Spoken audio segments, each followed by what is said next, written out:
할렐루야. 네, 오늘도 오후 찬양 예배에 나오신 우리 성도님들을 환영하고 축복합니다. 드디어 비가 그쳤습니다.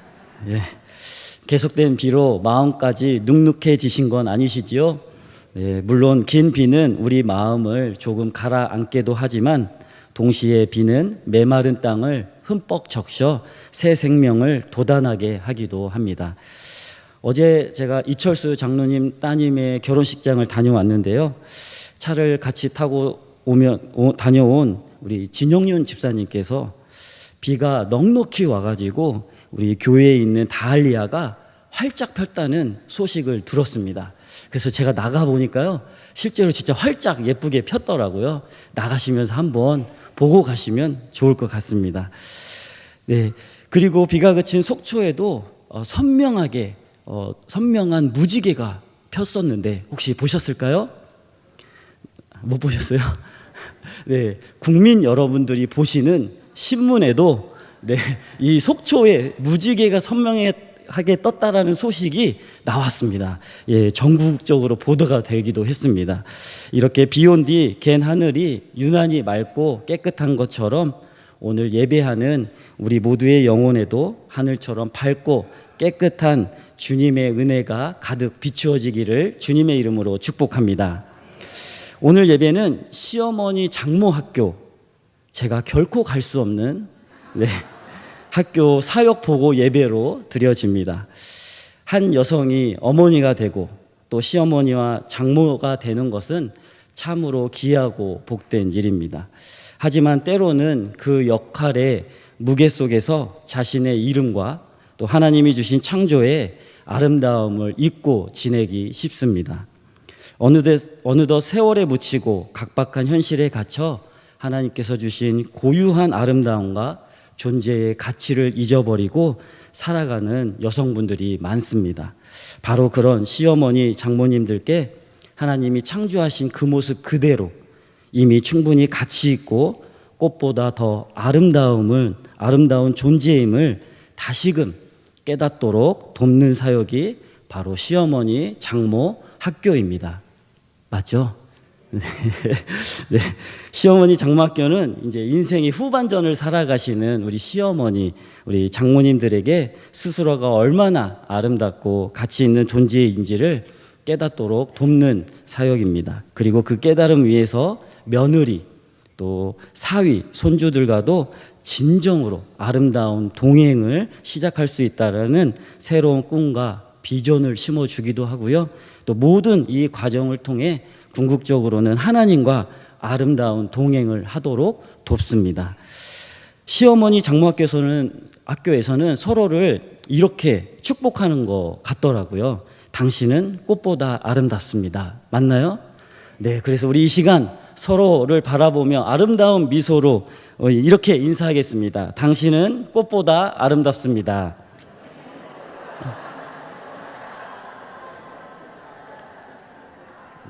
감사합니다. 네, 우리 성도님들 모두 꽃보다 아름답습니다. 네, 우리는 모두 주 안에서 세상의 그 어떤 꽃보다도 비교할 수 없는 아름다운 존재입니다. 이 아름다움을 우리의 삶의 현장에서도 나타내고 흘려보내는 우리 복된 삶 되시기를 주님의 이름으로 축복합니다. 오늘 우리에게 주시는 말씀 구약성경 사무엘하 21장 10절로 14절의 말씀으로 당신은 꽃보다 아름답습니다 라는 제목으로 하나님 주신 은혜를 나누도록 하겠습니다. 세상은 젊음과 예쁜 외모를 아름다움이라고 말합니다. 하지만 성경은 하나님 앞에 서 있는 믿음의 어머니를 진정으로 아름답다라고 말합니다. 오늘 본문에 등장하는 한 인물이 있는데요. 아야의 딸 리스바입니다. 바로 이 여인은 하나님 앞에서 자기 자리를 지킨 아름다운 여인임을 우리에게 소개해 주고 있습니다.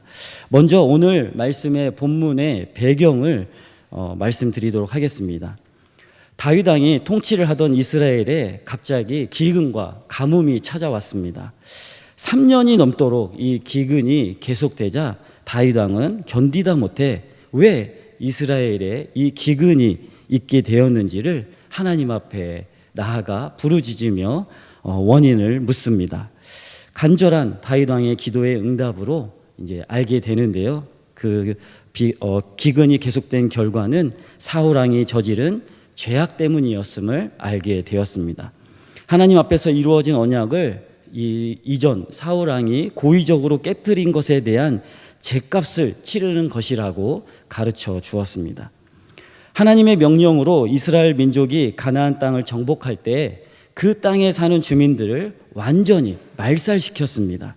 그런데 여호수아 9장에 보면 그 땅을 정복할 때 기브온 주민들은 살아남기 위해서 꾀를 내게 됩니다.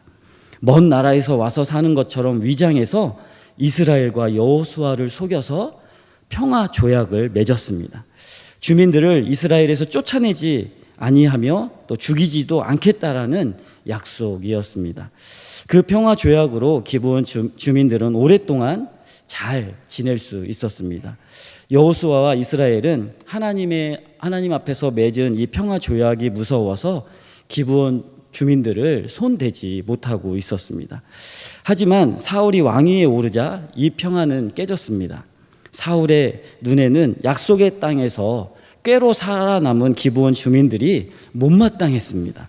결국 사울은 그 왕의 권력을 이용해서 그들을 무자비하게 학살했습니다. 이것은 단순히 한 민족을 억압한 것을 넘어서 과거 이스라엘이 하나님의 이름을 걸고 맺은 평화 조약을 정면으로 깨트리는 행위이기도 했습니다. 하나님은 이를 큰 악으로 이제 보셨고 그 징계로 이스라엘 땅에 기근이 덮치게 된 것입니다. 기브온 주민들은 이 억울한 일을 당해도 호소할 데가 없었고 그들의 말 못할 원한은 하늘에 사무칠 수밖에 없었습니다. 하나님의 징계 이유를 깨달은 다윗은 기브온 대표들을 불러서 그들의 원한을 풀을 방법을 물었습니다. 그러자 돌아온 대답이 충격적이었습니다. 금이나 은혜 배상을 원하지 않았습니다. 그들은 생명은 생명으로 갚아야 한다라고 요구했습니다. 이미 사울 왕은 죽었기 때문에 구체적으로 사울의 아들 7명의 생명을 달라고 요구했습니다. 다윗이 이 협상 조건을 수락하고 사울의 자손 중에서 메랍이 낳은 아들 5명과 리스바의 2 아들을 기브온에게 내어 주었습니다. 그러자 기브온 사람들이 이 사울의 7 아들을 사울의 고향인 기브아에 있는 산 위에서 목매어 달아 죽였습니다. 그리고 시체들을 장례도 치르지 못하게 하고 공중의 새와 들의 짐승이 마음대로 와서 뜯어 먹도록 아무도 손을 대지 못하게 했습니다. 시신 처리까지도 허락하지 않았습니다. 오늘 말씀을 통해 만나볼 여인은 남편의 죄 때문에 고통스럽게 이 2 아들을 이제 먼저 보내야 했던 리스바입니다. 처참한 아들의 죽음 앞에서 이 어머니인 리스바는 슬픔을 삼키며 아들의 시체와 함께 눈물로 세월을 보내게 됩니다. 오늘 말씀 10절에 보니까 리스바는 굵은 배를 가져다가 자기를 위하여 바위 위에 펴고 곡식되기 시작할 때부터 하늘에서 비가 쏟아지기까지 낮에는 공중의 새가 앉지 못하게 하고 밤에는 들짐승이 범하지 못하도록 아들의 시체를 지켜냅니다. 곡식 베기 시작할 때가 4월입니다. 그리고 비가 올 때는 10월입니다. 그러니까 무려 6개월 동안이나 장례를 치를 수 없는 그렇게 메말라가는 아들의 시체를 바라보며 그 자리를 지켰습니다. 새들과 들짐승들이 해치지 못하게 지키겠다고 뜬 눈으로 밤을 새우며 밤낮으로 자리를 지켜내는 모습을 통해 죽음도 끊지 못하는 처절한 그 어머니의 사랑을 볼 수 있습니다. 리스바는 한때 왕의 사랑을 받던 여인이었습니다. 건강한 2 아들은 왕자로 잘 자라가고 있습니다.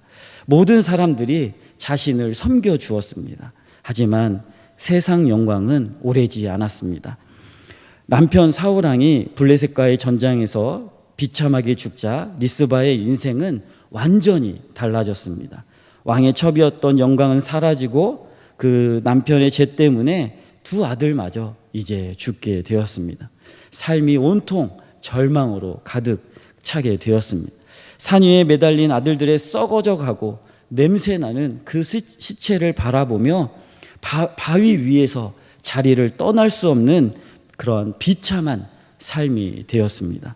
이 엄청난 비극을 겪어야 한다는 것은 리스바에게 도저히 이해할 수 없는 고통이었을 것이 분명합니다. 하지만 리스바는 비극적인 이 슬픔 속에서 인내하는 아름다운 여인이었습니다. 고통스러운 슬픔 가운데 무엇이 이 여인을 견뎌내고 버티게 하였을까요? 그것은 죽음조차 끊을 수 없는 사랑, 바로 어머니의 사랑입니다. 세상에 혼자 버려지고 그 누구보다 고통 속에 신음하며 외로움에 사로잡힌 그 절망적인 때에 리스바를 위로해 줄 자는 그 누구도 없었습니다.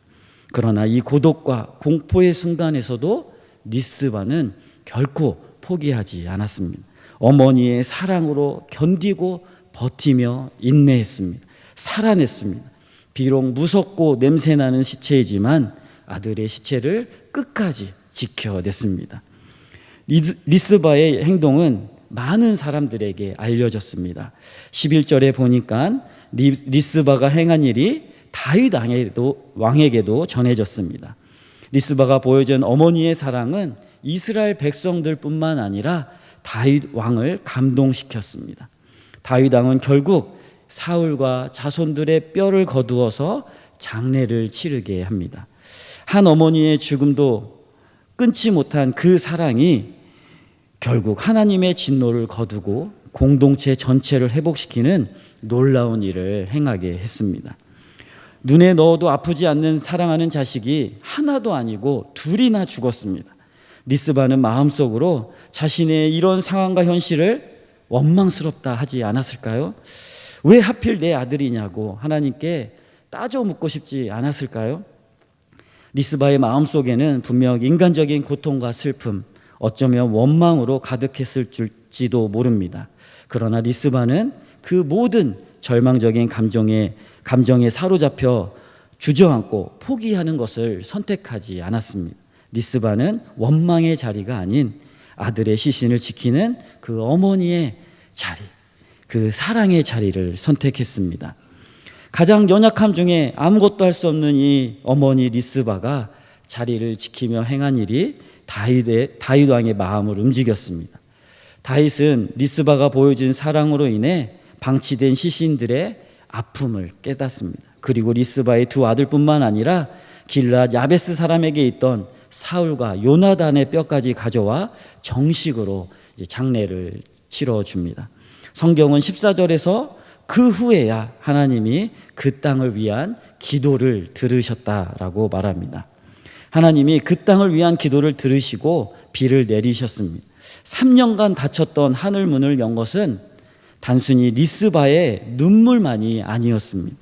한 어머니의 죽음도 끊지 못한 사랑이 그 권력을 가진 왕의 마음을 움직여 삶의 자리에서 공의가 실천하게 되었을 때 하나님의 긍휼이 임하고 하늘문이 열리게 된 것입니다.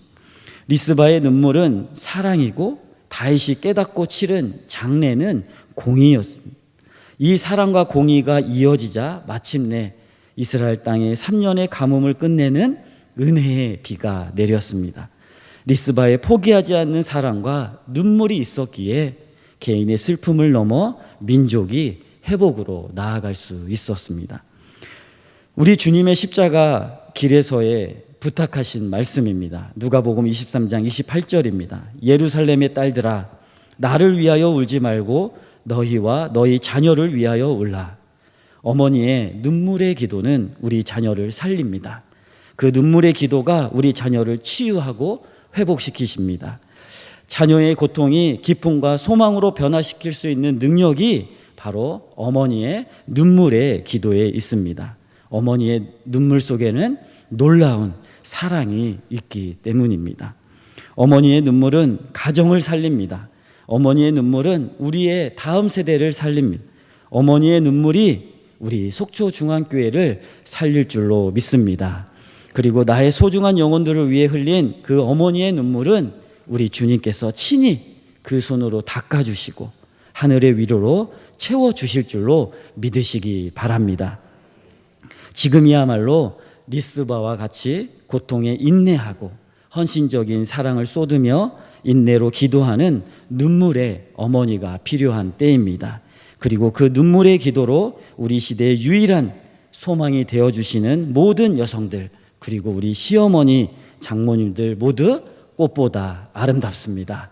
기도하겠습니다. 하나님 아버지, 세상의 그 어떤 꽃보다 우리를 아름답다 말씀하신 주님의 사랑을 기억합니다.